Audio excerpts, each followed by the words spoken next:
नमस्कार दोस्तों, जय श्री राम। आपका स्वागत है आपके अपने चैनल वास्तु विजय में। आपने दिवाली मनाई, धनतेरस मनाई, नरक चतुर्दशी मनाई, भाई दूज मनाई, गोवर्धन पूजा मनाई। अब कार्तिक मास अपने समापन की ओर है और आ रही है कार्तिक पूर्णिमा और देव दीपावली। तो आपकी दिवाली और देव दीपावली अर्थात सारे देवता धरती पर आते हैं अपनी दीपावली मनाने। तो आपने अपनी दिवाली तो मना ली, चलिए अब देवताओं की दिवाली मनाते हैं और देवताओं की दिवाली में अपने आप को हम सम्मिलित करते हैं और उसका भरपूर लाभ उठाते हैं। लाभ कैसे उठाना है इसकी बात करते हैं और कैसे कैसे दिव्य प्रयोग करके हम अपने जीवन के कई सारे कष्टों से मुक्त हो सकते हैं। तो हम बात करेंगे कैसे हम कुछ दिव्य प्रयोग करके अपने कष्टों से छुटकारा पा सकते हैं, कैसे हम देवताओं की दीपावली में अपनी दीपावली भी मनाएंगे और कैसे हम इस कार्तिक मास के आखिरी दिन को, आखिरी रात्रि को विशेष बनाएंगे और अपने जीवन के आने वाले समय को विशेष बनाने में मदद प्राप्त कर सकेंगे। क्योंकि ये देव दिवाली है तो आपको इसको ऐसे ही मनाना है जैसे आपने दीपावली मनाया। दीपावली के जैसे ही आपको दिए जलाने हैं, दीपावली के जैसे ही आपको श्रद्धा भक्ति के साथ भगवान की पूजा पाठ करनी है और दीपावली के जैसे ही आपको माता लक्ष्मी, श्री हरि विष्णु, गणेश जी या भोलेनाथ जिनकी भी आप पूजा पाठ करते हैं उनके आगमन के लिए कि आइए हमारे घर में हमें आशीर्वाद दे के जाइए, आपको ऐसे ही उनसे प्रार्थना करनी है। सो दैट देव दीपावली के जैसे ही आपके साथ शुभ रहे, आपको निरोग बना के जाए, आपको ढेर सारा धन दे के जाए और माता लक्ष्मी आपको मनी मैग्नेट बनाए। मनी मैग्नेट बनने का मतलब क्या हुआ? जिस चीज़ को आप छुएं वो सोना बन जाए, जहाँ पर आप हाथ डालें वो चीज़ 24 कैरेट गोल्ड हो जाए। आपके हाथ में पारस पत्थर का लगना, दैट मीन्स अब आपके हाथ में पारस पत्थर आ गया है, आप जिसको चाहें उसको छुएं और वो गोल्ड बन जाए, सोना बन जाए। तो आपको अपने जीवन में, अपने गुणधर्म, अपनी ऑरा में ये चीज़ें लानी है। इन चीज़ों को लाने के लिए देव दीपावली से हमें कुछ विशेष उपाय करने हैं। देव दीपावली जो हम मनाते हैं वो हम मनाते हैं कार्तिक मास की पूर्णिमा तिथि को। और पूर्णिमा तिथि प्रारंभ कब हो रही है? पूर्णिमा तिथि प्रारंभ हो रही है कल अर्थात संडे 3:53 दोपहर के बाद। तो कल शाम 3:53 से लेकर के मंडे की आफ्टरनून 2:45 तक हम पूर्णिमा तिथि रहेगी, जिस पूर्णिमा तिथि में हम देव दीपावली मनाते हैं। तो क्योंकि पूर्णिमा तिथि रहने वाली है रात में संडे और मंडे के बीच में, तो देव दीपावली हम रात में मनाते हैं। तो रात में पूर्णिमा मिलेगी संडे की नाइट में, इसलिए देव दीपावली हमको मनाना है संडे की नाइट में। अब कुछ लोगों को कन्फ्यूजन है कि देव दीपावली कब मनाएं, पूर्णिमा कब मनाएं, पूर्णिमा का व्रत कब करें। तो पूर्णिमा का व्रत अगर आपको करना है तो आप मंडे को करें। मंडे को सूर्योदय से पूर्णिमा आपको मिलेगी, तो मंडे को आप पूर्णिमा का व्रत कर सकते हैं। लेकिन जो देव दीपावली है वो आपको संडे को मनानी है शाम को। मंडे की शाम को आपको चंद्रमा को अर्घ्य देना है, वो दे सकते हैं। चंद्रमा को अर्घ्य आप संडे की शाम को भी दे सकते हैं, संडे की नाइट में भी दे सकते हैं। जो लोग कार्तिक पूर्णिमा का व्रत रहते हैं या कार्तिक पूर्णिमा के दिन सत्यनारायण स्वामी की कथा सुनते हैं या कोई अनुष्ठान करते हैं, वो सारे अनुष्ठान सोमवार को किए जाएंगे। कार्तिक मास की जो पूर्णिमा है ये पूर्णिमा आपको संडे 26 नवंबर से लेकर के 27 नवंबर के बीच में मिलने वाली है। 26 नवंबर को 3:53 से लेकर के 27 नवंबर को दोपहर के बाद 2:45 तक रहेगी। इस दौरान आपको कोई भी व्रत अनुष्ठान करना है तो आप कर सकते हैं। अब हम बात करेंगे कैसे इस कार्तिक पूर्णिमा पे जो आने वाली देव दीपावली है इस पर अपने हम कुछ क्या क्या उपाय करें और उनसे क्या क्या लाभ हो सकते हैं। सर्वप्रथम हम बात करेंगे, यदि आपको लगता है कि आपके घर पर किसी ने नज़र लगा रखा है, आपके घर पर किसी ने कोई टोना टोटका कर रखा है, बंधन कर रखा है, तो चलिए आपके घर का बंधन खोलते हैं सबसे पहले। ठीक है, तो सबसे पहले अपने घर का बंधन खोलने के लिए आपको करना क्या है, आपके पास होनी चाहिए एक नई झाड़ू होनी चाहिए, और एक आपने दीपक बना लेना है। दीपक में आप जिस मर्जी तक कोई तेल डालें या घी डालें, वो आपकी मर्जी है। शाम को, संडे की शाम को आप घर के बाहर आएंगे, दीपक जलाएंगे, और दीपक जला करके अपने घर की 7 बार आरती करेंगे। और आरती करते समय जो भी आपके आराध्य हैं, राम जी, शिव जी, गणेश जी, हनुमान जी या कोई और देवी जी, आप उनका नाम लेते रहेंगे और मन में प्रार्थना करें कि मेरे घर पे जो भी बंधन है, जो भी टोना टोटका है, वो खत्म हो जाए। फिर 7 बार आपने दीपक से आरती किया, दीपक को वहीं पर आपको नीचे रख देना है। दीपक कभी भी ज़मीन पर नहीं रखते हैं। ज़मीन पर दीपक आप रख रहे हैं तो उसके ऊपर थोड़ा सा अनाज रखें, और अनाज के ऊपर दीपक को रखें, या कागज़ पे रखें या किसी पत्ती पे रखें। दीपक कभी भी बिना किसी आधार के ज़मीन पे नहीं रखना चाहिए। उसके बाद आपको जो झाड़ू आपने लिया है, झाड़ू से भी अपने घर के सामने खड़े होकर के 7 बार अपने घर की आरती करनी है। झाड़ू अर्थात माता लक्ष्मी, और माता लक्ष्मी से प्रार्थना करनी है कि मेरे घर में जो टोना टोटका हो, जो कोई बंधन हो, वो माता आप दूर करें और मेरे घर में आपकी कृपा हो। तो आपके घर का बंधन खुल गया, आपके घर में जो भी कोई टोना टोटका रहा होगा उससे आप मुक्त हो गए। अब माता लक्ष्मी आपके घर में आपको मनी का सेंटर बनाने के लिए प्रयास करना प्रारंभ कर देंगी। तो ये तो हुआ आपके लिए घर की नज़र सुरक्षा कवच, पहला चीज़। इसके बाद बात कर लेते हैं सेकेंड थिंग है, अगर आपको लगता है कि आपके जो फाइनेंशियल कंडीशन है वो बिगड़ रही है, तो आप एक उपाय करिए। आप संडे, क्योंकि संडे को तुलसी को छुआ नहीं जाता है, जल भी नहीं चढ़ाया जाता है, संडे को तुलसी को तोड़ा भी नहीं जाता है, तो आप संडे को न तोड़ें। मंडे के दिन सुबह से लेकर के 2:45 के बीच में आपके तुलसी के गमले में यदि कोई खर पतवार घास कोई भी पौधा तुलसी के नीचे उगा हुआ है, तो आप इस पौधे को उखाड़ लें। उखाड़ करके किसी लाल कपड़े में लपेट करके धूप दीप दिखा करके आप इसको अपने धन स्थान में रखें। ये आपका धन संचय करने का रास्ता बनाने का यहाँ से प्रोसेस स्टार्ट हो गया। और आप क्या कर सकते हैं, दिवाली पर आप अपने घर के सामने दिया जलाते हैं, घर के अंदर दिए जलाते हैं, भगवान के सामने दीपक जलाते हैं, तो फिर से आपको अपने घर के सामने दीपक जलाना है और अपने घर के दोनों तरफ आपको स्वास्तिक बनाना है।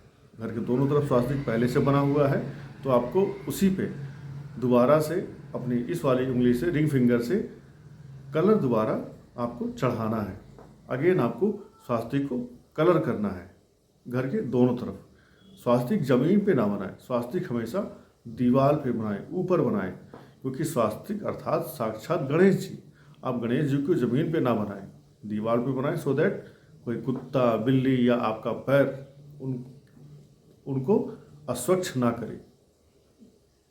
अब आप स्वास्तिक बना दी, घर के सामने शाम को आपको 14 दीपक लगाने हैं। अपने मेन गेट के 7 दीपक राइट साइड में, 7 दीपक आपके मेन गेट के लेफ्ट साइड में आपको जलाने हैं। इससे आपके जीवन में यदि कोई अंधकार है, कोई आपको रास्ता नहीं सूझ रहा है, कहीं आप फंस गए हैं, आप अटक गए हैं, तो आपको एक आशा की किरण दिखाई पड़ेगी, जिससे कि आप उस प्रॉब्लम से बाहर आ सकेंगे। तो ये था एक आपको दूसरा उपाय। अब देव दीपावली आपको मनानी है देवताओं के साथ, देवताओं के लिए, सो दैट देवताओं की प्रसन्नता आपके जीवन में आए, देवता आपको आशीर्वाद वरदान दे के जाएं। तो देव दीपावली जब आप मना रहे हैं, तो इस दौरान आपको चाहिए कि आप जो भी आपके आराध्य हैं, या लक्ष्मी नारायण या लक्ष्मी गणेश, इनकी आप जो पूजा करते हैं, इनको आप विधिवत भोग लगाएं, इनकी पसंद की चीज़ें इन्हें खिलाएं और इनकी आरती करें और ये प्रसाद अपने घर में सबको बांट करके बंधु बांधव सहित सभी के साथ खाएं। अब बात कर लेते हैं कार्तिक पूर्णिमा के बारे में, क्योंकि मंडे को पूर्णिमा आपको सूर्योदय से लेकर के सेकेंड हाफ 2:45 तक मिलने वाली है। तो मैक्सिमम लोग जो पूर्णिमा मनाएंगे वो मंडे को मनाएंगे, दिन वाली पूर्णिमा। अब दिन की पूर्णिमा में आपको क्या क्या उपयोग करने हैं, क्या क्या आपको खास उपाय करने हैं, उनकी बात करते हैं। बेहतर होगा कि किसी नदी, पवित्र नदी के किनारे जाकर के स्नान करें। साल भर आपने कोई भी पुण्य काम नहीं किया है, कोई बात नहीं, बट कार्तिक पूर्णिमा के दिन जाकर के गंगा स्नान करें। गंगा स्नान करते हुए हर हर गंगे कहते रहें और नहाने के बाद वहीं पर कुछ अनाज, कुछ धन द्रव्य जो वहाँ पे बैठे हों पंडित, पुरोहित, पुजारी, उनको दान करें। और गंगा स्नान करके गंगा जी के घाट पर ही गौदान जरूर करें। गौदान एक महादान है और गौदान के समय आप गाय के बदले में 10 रुपये, 20 रुपये, 50 रुपये ना दें। आपकी सामर्थ्य है तो 500 रुपये, 1000 रुपये गौदान में दें, क्योंकि गौदान आप सोचो ना, 50 रुपये में कोई गाय मिलेगी, 100 रुपये में कोई गाय मिलेगी, तो एटलीस्ट गौदान आप कर रहे हैं तो 500, 1000 या इससे अधिक आपको द्रव्य दान करना चाहिए किसी पवित्र जगह पर। किसी पवित्र जगह पर जाकर जब आप कोई दान अनुष्ठान करते हैं तो उसका पुण्य कई गुना बढ़ जाता है। तो आपको गौदान करना है। गंगा स्नान करने के बाद वहीं पर आपको कुछ घर से अनाज लेके जाएं, जो भी आटा, चावल, दाल, वो आप वहाँ पर जो होते हैं पंडित, जो पंडा होते हैं, उनको आप दान दे के आएँ, उनका आशीर्वाद लेके आएँ। और अगर आपके घर के पास कोई नदी नहीं है तो क्या करेंगे, अपने घर में ही आप गंगा जल डाल करके हर हर गंगे कहते हुए नहाएं और मंत्र बोलते जाएं, गंगे च यमुने चैव गोदावरी सरस्वती नर्मदा सिंधु कावेरी जले अस्मिन् सन्निधिं कुरु। बस सिंपल। और नहाने के बाद आप कुछ अनाज, कुछ द्रव्य संकल्प लें, ये अनाज, ये संकल्प, ये सामान मैं पंडित जी को या मंदिर में जाकर के दान करूँगा। ले जाकर के उनको ये सामान उठाएं, ले जाकर के पंडित जी को मंदिर में देते हुए अपने काम पे निकल जाएं। आपका ये काम हो गया, क्योंकि इस दिन किया हुआ दान आपके लिए एक अक्षय पुण्य का काम करेगा। कुछ पुण्य जो हम अर्जित करते हैं वो खर्च हो जाते हैं, बट कुछ पुण्य ऐसे होते हैं जो अर्जित हम कर लेते हैं तो वो खर्च नहीं होते, वो डिलीट नहीं होते। तो अमावस्या, पूर्णिमा, ग्रहण, इन दिनों में हमें कुछ दान पुण्य जरूर करना चाहिए। माता लक्ष्मी की कृपा पाने के लिए पूर्णिमा की शाम को आपको केसर की खीर, मखाना, केसर, मिश्री डाल करके खीर बनानी है। कोशिश करें गाय के दूध में खीर बनाएं, भैंस की खीर में ना बनाएं, भैंस के दूध में ना बनाएं। अगर भैंस का दूध ही मिल रहा है, गाय का दूध नहीं मिल रहा है, तब कोई बात नहीं। तो गाय के दूध में केसर डालें, मिश्री डालें और मखाना डालें और एक खीर बना करके पूर्णिमा की शाम को माता लक्ष्मी को भोग लगाएं। माता लक्ष्मी की कृपा आपको मिलना प्रारंभ हो जाएगी। और आप क्या कर सकते हैं, पीली कौड़ियाँ ले आएँ, पीली कौड़ियों को केसर से रंग करके माता लक्ष्मी को चढ़ाएं और चढ़ाने के बाद अगले दिन इन कौड़ियों को भी आप अपने पर्स में या अपने धन स्थान में रख सकते हैं। कौड़ियाँ कितनी हो, कौड़ियाँ आपको होनी चाहिए करीब 9 कौड़ी ले आएँ, उनको केसर से रंगें और धन स्थान में रखें, अपने पर्स में रखें। माता लक्ष्मी को प्रसन्न करने के लिए आप पूर्णिमा की रात्रि में, संडे को भी कर सकते हैं, मंडे को भी कर सकते हैं, पूर्णिमा की रात में किसी चांदी के बर्तन में, चांदी के गिलास में, कटोरे में पानी लें। उस पानी में थोड़ा सा कच्चा गाय का दूध डालें, थोड़ा सा हल्दी डालें, थोड़े से 4 दाने चावल के डालें और ले जाकर के चंद्रमा को अर्घ्य दें। चंद्रमा को अर्घ्य देना है 2 बार में। और मंत्र क्या बोलना है, ओम सोम सोमाय नमः। इस मंत्र को पढ़ते हुए आपको चंद्रमा को अर्घ्य देना है और चंद्रमा से प्रार्थना करना है कि हे चंद्र देवता, चंद्रदेव आपके मन के कारक हैं। चंद्रमा मन सो जाता।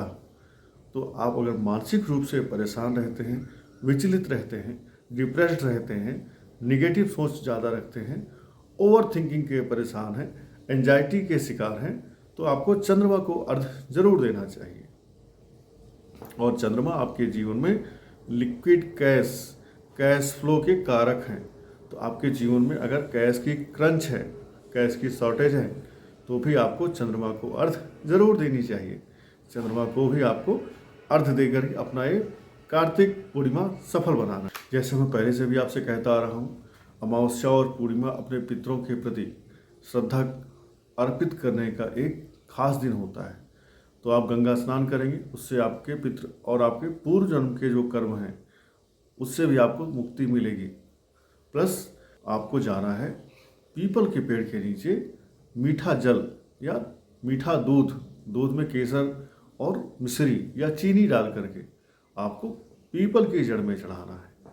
और पीपल के वही जड़ के सामने ही, पीपल के पेड़ के सामने ही आपको एक दीपक जलाना है। आप इसको करेंगे तो पीपल में सभी देवी देवताओं का निवास होता है। श्री कृष्ण जी ने स्वयं गीता में कहा है कि वृक्षों में मैं पीपल हूँ। तो आप पीपल के जड़ में मीठा जल चढ़ाएं, मीठा दूध चढ़ाएं और दीपक जला करके पीपल के पेड़ की 108 परिक्रमा करें। 108 नहीं कर पा रहे हैं किसी वजह से, तो आप कच्चे सूत से पीपल की कम से कम 7 परिक्रमा करें और अपनी समस्या पीपल से बताएं और उसके समाधान के लिए पीपल से आप सहायता मांगें कि आप मुझे इस समस्या से बाहर निकलने के लिए मेरी सहायता करें, और आपको सहायता मिलती हुई दिखाई पड़ेगी बहुत जल्द। और एक विशेष उपाय, आपकी कोई भी समस्या हो, संतान नहीं हो रही है, जॉब नहीं लग रही है, प्रमोशन नहीं हो रहा है, आपका इंक्रीमेंट ठीक नहीं हो रहा है, आपके लाइफ में कोई भी किसी भी तरह की समस्या है, तो आप संडे और मंडे दोनों दिन कम से कम 5 माला ओम नमो भगवते वासुदेवाय की जप करेंगे और विष्णु सहस्त्र नाम का पाठ करेंगे। दोनों दिन विष्णु सहस्त्र नाम का पाठ जितना ज़्यादा आप करेंगे उतना ही आपके लिए ये कामधेनु गाय के जैसे काम करेगा। विष्णु सहस्त्र नाम एक ऐसी कामधेनु गाय है कि कलयुग में हमें इसका भरपूर सदुपयोग करना चाहिए, क्योंकि बाबा तुलसीदास ने भी लिखा है, कलयुग केवल नाम आधारा, सुमिर सुमिर नर उतर ही पारा। तो श्री हरि का नाम लीजिए और कलयुग के प्रभावों से दूर रहिए और कलयुग के प्रभाव से बचते हुए, अपने आप को बचाते हुए इस भवसागर से पार हो जाइए। तो विष्णु सहस्त्र नाम एक रामबाण अचूक उपाय है जो आपको कार्तिक पूर्णिमा के अवसर पर पढ़ना भी है। और नहीं पढ़ पा रहे हैं, आपको संस्कृत पढ़ना नहीं आता है, तो ऑडियो या वीडियो प्ले कर दीजिए। आज के टाइम में स्मार्ट टीवी घर में है, स्मार्ट टीवी नहीं है तो आपके पास मोबाइल है, मोबाइल पे आप यूट्यूब पे जाइए और प्ले कर दीजिए। लक्ष्मी सहस्त्र नाम है, विष्णु सहस्त्र नाम है, आप इन सब नामों को घर में दिन में एक बार सुबह शाम प्ले करना तो शुरू करिए। आपके जीवन से अभाव का जो शब्द है ना डिलीट हो जाए तो बताइएगा, क्योंकि जहाँ पर विष्णु जी के सहस्त्र नाम, जहाँ पर माता लक्ष्मी के सहस्त्र नाम गूंजेंगे, उनका ईको फैलेगा, उस जगह पर गरीबी या किसी तरह की कमी कब तक रहेगी और कैसे रह सकती है। इन उपायों को आप पूरी श्रद्धा के साथ करिए, क्योंकि बिना श्रद्धा के आप उपाय करेंगे तो उसका असर कभी नहीं होगा। इसलिए पूर्ण श्रद्धा के साथ उपाय करिए और आप देखिए फल आपको मिलेगा।